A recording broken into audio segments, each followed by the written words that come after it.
Para tener la Biblia en quichua, vamos a Play Store.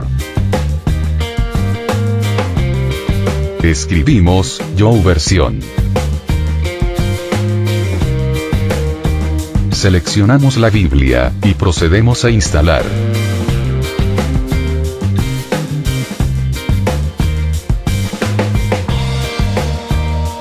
Abrimos, y nos registramos con una cuenta de Google.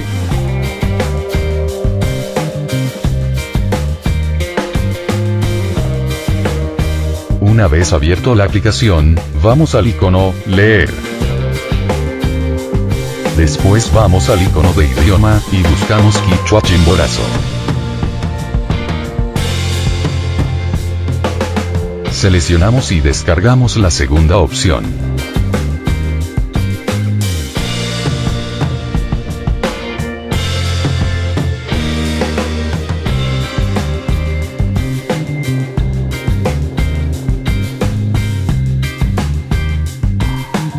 Una vez instalado ya podremos buscar el versículo de nuestra preferencia.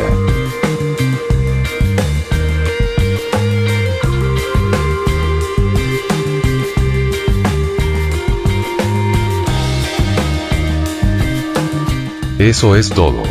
Suscríbete al canal para más tutoriales. Comparte este video. Gracias.